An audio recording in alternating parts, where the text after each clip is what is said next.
Visit Rogers.com for more details.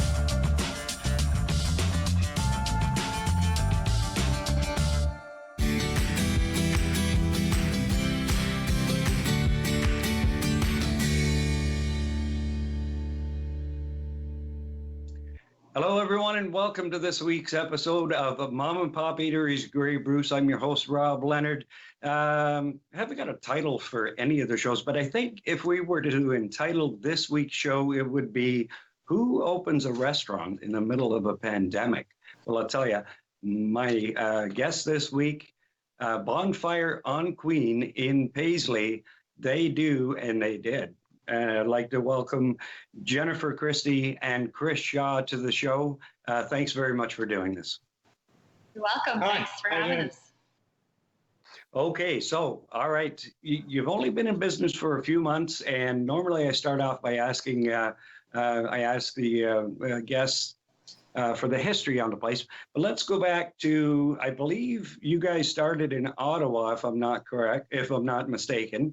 Let's start when you two met and how the idea for Bonfire on Queen started. Yeah, we met about 2 years ago in Ottawa on a St. Patrick's Day evening. Randomly, Jen had been working in Ottawa and knew a friend of mine who invited her out for a drink just because she had nothing to do, and we all ended up bumping into each other. And yeah, the rest is history from there for us. I would say the idea for Bonfire came when we both decided we wanted to move back or move here to Paisley, or certainly to Bruce County. Jen, originally being from Tara, wanted to come home, and I was kind of wanting to get out of the city and, do something for myself. So that's where that all started rolling. Okay, so, and you know what, it almost sounds like the way I met my wife. I was a chef, and anyway, we met, and the rest is history 32 years later. So, but that's fantastic. And Jen, you are originally from Tara. So I guess one of my questions would be, Paisley is a beautiful village. It really is a nice little place. And not that it's, how can I put this question? Why Paisley? Was there something in particular, or was it just you found the right place that you felt was good to open a business in? Well, so I did grow up in Tara. My family has a dairy and grain farm there, and I moved away about 15 years ago to go to school and then follow my career. So my career has always been in the agriculture industry and primarily in marketing and communications. So when we decided to move back, and when I was thinking about moving back, I guess I always had a soft place for Erin Elderslie. It's always great to get back home. Yeah. Sorry. Yeah, it's great to get back home. It's almost like my story. I went away to Toronto, grew up in Owen Sound. I went to school, I got my chef's papers, and I came back to Owen Sound. So you always go home, right? Yeah.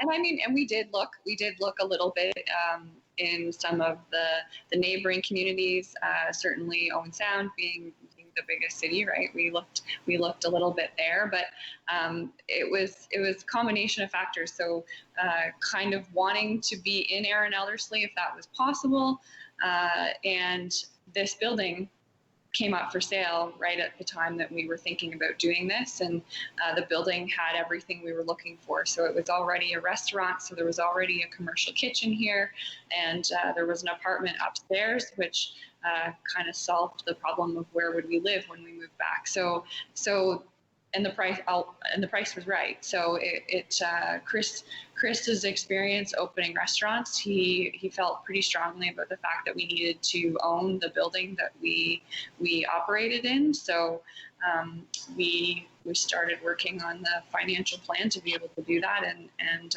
purchase the building. So that being said, once we started doing that research to build the business plan, Paisley made that much more sense. So central within Grey Bruce, certainly within Bruce County, it's very central, and it's a lovely little community. The people are great here. There's a lot of transition and growth happening around us, and it gets a lot of traffic from seasonal visitors to the area, in addition to being a spot that right now there's a lot of younger families moving back as well. So a great little community to be in, and certainly a beautiful community with the rivers and the focus on art and the heritage of the community. You're right. You're absolutely right. And if you look at where, for people that aren't familiar where Paisley is, and unless you're going somewhere, down that way, but it really is central, as you say. It's under an hour from Owen Sound. Kincardine isn't that far away to, I guess it would be to the west. You've got Hanover and Walkerton again to the other side, or maybe a little south or whatever. A really great little spot. And as I said, I've been there a number of times, and it really is a great little spot. So let's go back to my opening statement when I said, who opens a restaurant in the middle of a pandemic? That may sound like a negative, but I didn't mean it to. But it's not, you decide you're going to open a business. It's not something you decide today and you open a business tomorrow. There's a bit of a process, well, quite a bit of a process. So I'm sure this is something that you were planning, quite a ways back, maybe up to 6 months ago or whatever it was, but the pandemic just happened to fall in. So you were, if I'm correct in that assumption. Yeah, we were held up. We were aiming to be open by early March. But we were held up just with contractors because it's so hard to get contractors up here. Everyone's so busy. So we were just in the line of waiting for work to be done, that by the time we were almost ready to open, COVID came in. All the new COVID rules came in, so any restaurant could go to takeout. We still weren't quite ready. I was waiting for a sink to be put in and a dishwasher. So to be a restaurant, we couldn't have opened. But every restaurant was told they could just be a takeout, and we were ready for that. So I pushed to get ready just to be a takeout. So that's what we straight away did. We just opened as a takeout, and it was nonstop from then on. Just me and Jen, just me in the kitchen, and it was great. In hindsight, sorry you hesitated there for a second. No, go on. You got a little connection problem there. Yeah. Okay, I was going to say, the fact that, in hindsight, if you look at it, the fact that you were only able to do takeout was maybe that a bit of a blessing in disguise that you could establish, and you certainly have established your takeout and delivery business in Paisley. So was that actually turned out to be a good thing? Oh, yeah, completely. It meant that we could operate on a smaller scale. So if we'd have opened properly, we would have needed staff, a lot more inventory. It just would have been a lot more work. Opening as a takeout, we did reduced hours because it was just Jen and myself. And it enabled us to just kind of see where any problems would arise once we opened as a proper restaurant. So we're still going through some things there where we were waiting on some things to arrive to finish the restaurant. So it gave us time. And like you said, the free press that we got from opening mid-COVID, we couldn't have paid for. We couldn't have afforded the amount of press we got from opening right now.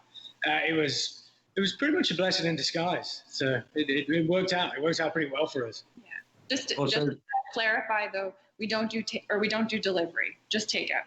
Yeah. We get asked that, and we'll just edit that out. People are now going to start asking for delivery. Yeah. Just blame Rob, blame me. Yeah. Okay, so now let's take a step back. Actually, let's talk about your menu. All right, Bonfire on Queen is known for its amazing looking pizzas. I haven't been there yet, but incredible looking pizzas that I see on Facebook every single day. Yeah, it was something I've put a lot of work into, not for long. I've been a chef for nearly 30 years, and I put my hand to anything. So when we decided we were going to do pizza, I just went very, very deep into the culture of pizza. So we do a very traditional Neapolitan style, hand-rolled, hand-pressed down, thin crust pizza straight onto a brick oven base. So it's great, and it's still improving. I've just recently changed the recipe again because we were having a problem with humidity. So it's something that I put a lot of time and effort into, and found some really good recipes and making my own. It's definitely our backbone. We do other things, but it's the backbone of our kitchen is the pizza. And as you say, a lot of people maybe not familiar wouldn't understand it. With the amount of humidity that we've had over the past couple of weeks, it really does affect the way your dough reacts. Oh yeah, completely. Yeah, if it's too wet, it just gets super stringy and can tear. So you work with a Neapolitan base, you have to work on a hydration level of around 65% water to flour. And that I am constantly having to change depending on the days and how much humidity gets in, because it affects it tremendously. It's crazy. Yeah, it's a science. See, it is, exactly. You're absolutely right. And people think we're just pretty faces standing in the kitchen just flipping stuff. Oh no, there is a science to this stuff. And Chris just verified it for me right there. And I'll back you up 100% on that. So did I see cannolis? Did I see cannolis? Yeah, I went to make cannolis, and now they're very popular because we're the only place around here that does them. And it was something I've always wanted to do. So I just started playing around and practicing. And we now do lemon ricotta and local strawberry cannoli. So we try and base everything local as much as we can. So yeah, that's a pretty popular seller right now.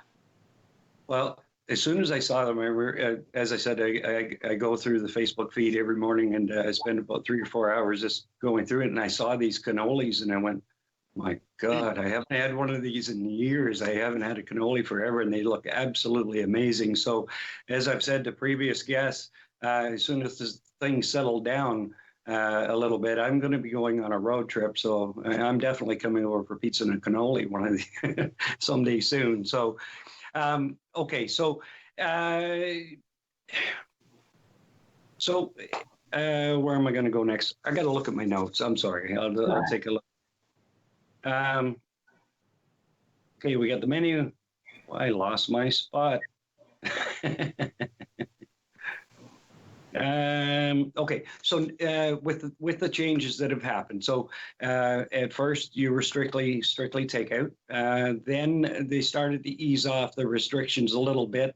With the first set of restrictions, what type of adjustments have you made from the time you opened until now?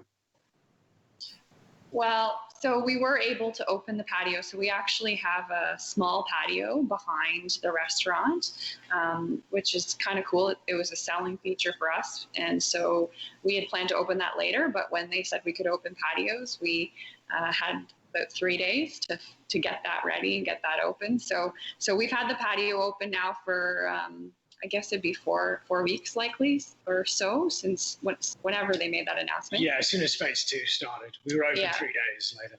Yeah, so we are taking reservations for that and allowing guests to, if there's room on the patio when they pick up their takeout, if they want to eat it on the patio, they're welcome to do that.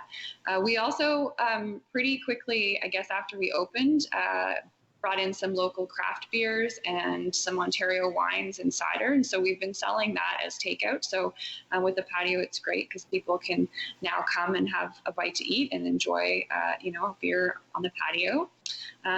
And so we did that for a couple of weeks. And then just recently we were able to get our inspection to be a full service restaurant. So we're not planning to make major changes yet at this point, but that does allow, like Chris was saying, some of the things that we didn't quite have ready to go in March. We now have a dishwasher, we have dishes, silverware, things that we've been serving just with takeout containers up until then or up until now. So we're looking more like a restaurant, but we're still doing counter service because staffing wise, we've got 2 students and just the 2 of us. So that's where we're at today in terms of what it looks like and feels like to come and experience the restaurant. Now, as Chris was saying about the initial media coverage that you got in a couple of stories and things like that, and you did a fantastic job too using your social media. I mean, that's how I found you. Just incredible pictures of incredible food. It was just, but your story is just is so appealing to everybody. Really, with the way the community support. Yeah, the community has been amazing. I think, and sorry, they're trying to call right now to order. I don't want to say that we wouldn't have been able to do what we've done if we'd opened in a larger center, but I really do believe because we chose to locate in Paisley, in a small town in rural Ontario, the community has really been behind us from day one. So as we were renovating the restaurant, we had joined the curling club. So the members of the curling club weekly were following our progress and wanting to know how things were going. So really, when we were almost ready to open, everybody in the community was excited for it and ready to come out and support us and order from us. So when we could only open for takeout, they just rallied behind us and ordered takeout. So to this day, we have customers who, every week, same time, same day, they order. And with the patio open, we've got a number of folks who come on a regular basis. And I think, well, we're really grateful for that. Because as much as we get a lot of visitors from outside Grey Bruce coming through town and stopping, we know it's the people in this community that are letting us be able to keep the lights on and keep this going. So we want to be able to, we wanted this to be a place where they felt like it was kind of their social house, their restaurant, their place. And so we really feel like so far people are feeling that way, and we're really grateful for that because they've been amazing, and we're so happy to be in a small town where that's the mentality, and they're excited we're here. We're another place that they can get great food and they can come for a beer and eventually be able to hopefully enjoy live music and get together with friends. And so we're happy to provide that for them, and we're super happy that they've been supporting us. Yeah, absolutely fantastic. And as you said, there's still many more steps for you to go. And the live music, the talent in that in the Grey Bruce County is just incredible. So many talented musicians, so many talented chefs, and for you guys to open up in a beautiful little village like Paisley, to get that initial support from the community and continuing on to this point as we change, it's just an incredible story. It really is. And as I said, I've been following it. I follow it on a regular basis, and it really does. It's such a negative time, really. For us, it's a time of change for everybody. But when you get a feel-good story like Bonfire on Queen, it like for me, for example, I've been a cook cook and a chef for 40 plus years, and when this first hit, and the reason why I started the page is because of all the mom and pops in Grey Bruce County. I'm not living there at this time, but I plan to move back shortly. But so many friends, and I know how hard the mom and pops work, that I felt like I needed to do something. So that's why I started the page. And thank you so much to Rogers TV for allowing Grey Bruce for allowing this to happen. So give you an opportunity to tell your story as well. So I think it really it's one thing when your customers come in and you're talking to them, but in a setting like this, it really gives you a chance to say exactly how you feel about things, and it gives people a different understanding about the restaurant business. Mm-hmm. Yeah, completely. Yeah, it's great. Yeah, we love it here. Okay, so now the dining rooms are allowed to be open coming up shortly. This is going to air a little bit later, but dining rooms will be open. Are you planning to open your dining room? A little bit. We're still obviously going to get more people on the patio right now than inside. So we've kind of cornered off a different section of our restaurant because we still want to have the takeout going because that's proved more popular than anything. And our inside tables will be more used for if it rains or if people, our patio is full and people don't mind sitting inside. So, yeah, because we've still got to do the spacing, from non-family members. So we've just got a little section ready to go. So from Friday onwards, after it's all allowed, but it'll be more of a backup than needed because we've been doing pretty well just doing the takeout and the patio. If necessary, they can sit down inside, but I think people still want the patio more than anything.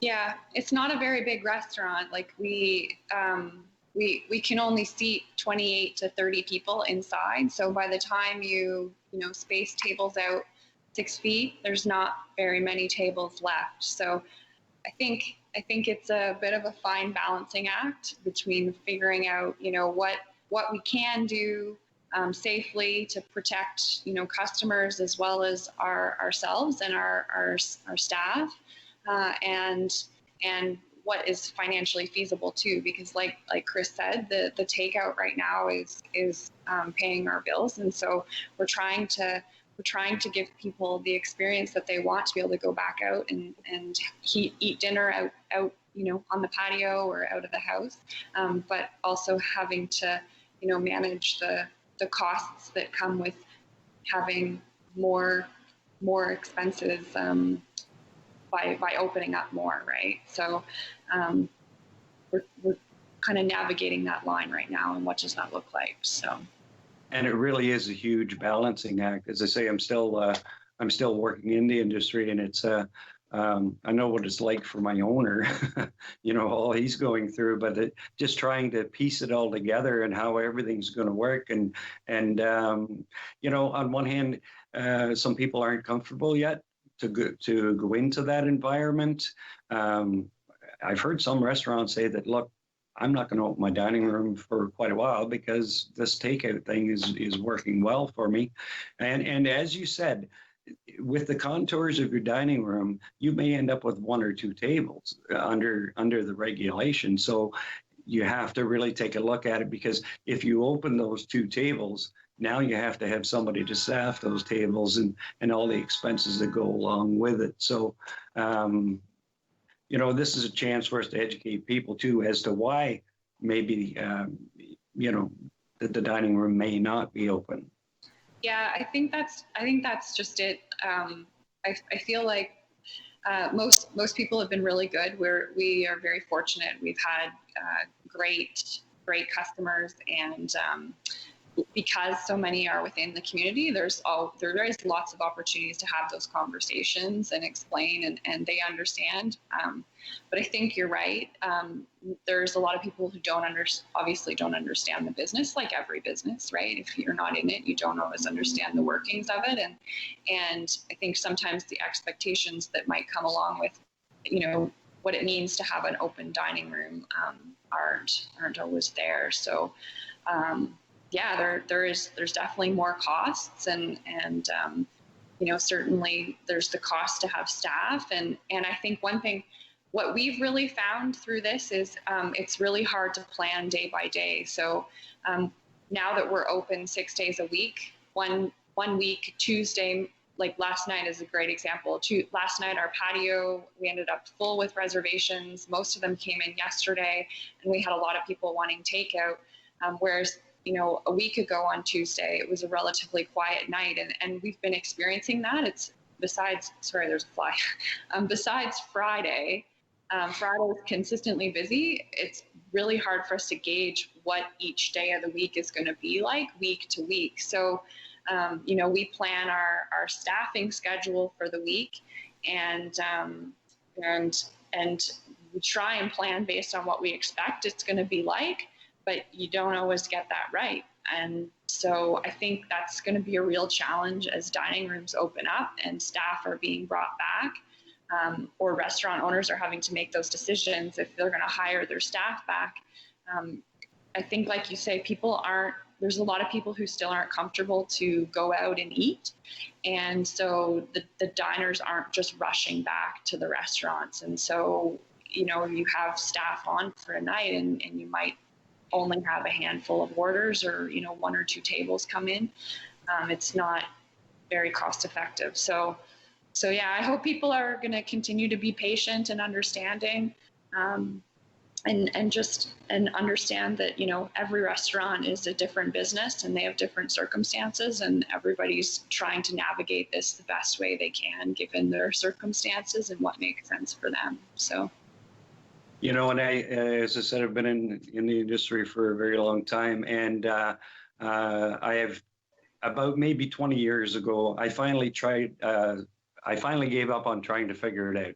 Because just when you think you've got it figured out, it turns around on you. So it's like, as you were saying, normally Monday night is a slower night, like in the place where I work.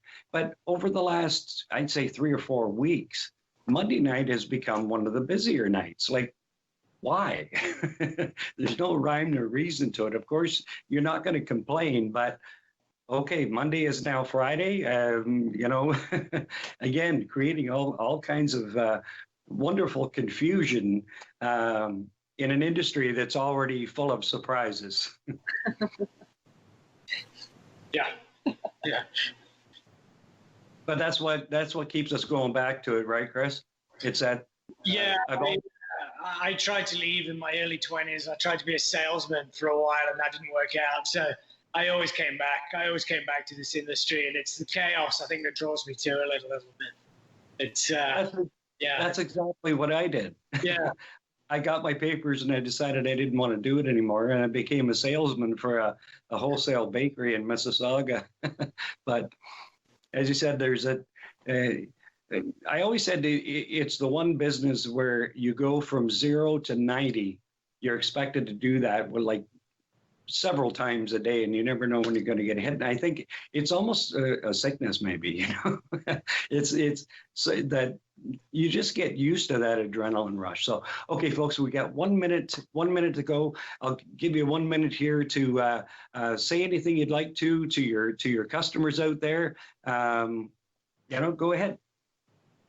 Oh, I think on behalf of both of us, we just want to say thank you for all of the support and for this opportunity to chat with you, Rob, and the opportunity with Rogers to share our story.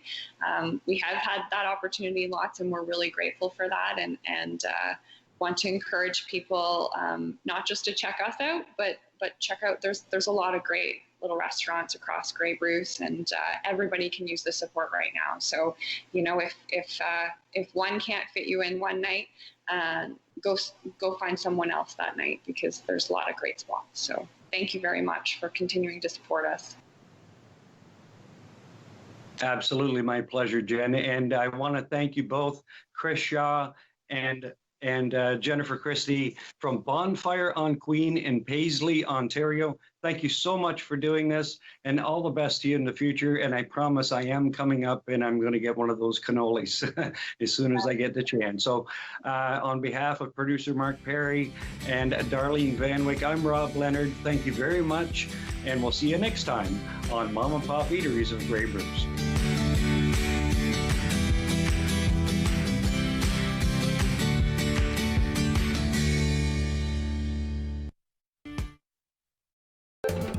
Call the Rogers TV viewer response line, email us, or connect with us on social media.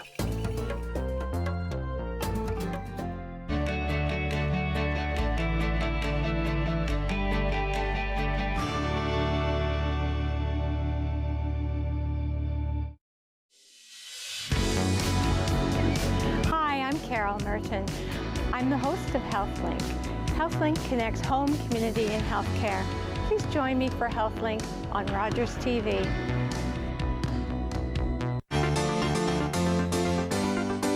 We gotta get those guys out of there. We're coming to get you. Take cover. We need to retake this camp. We need to stay in this fight.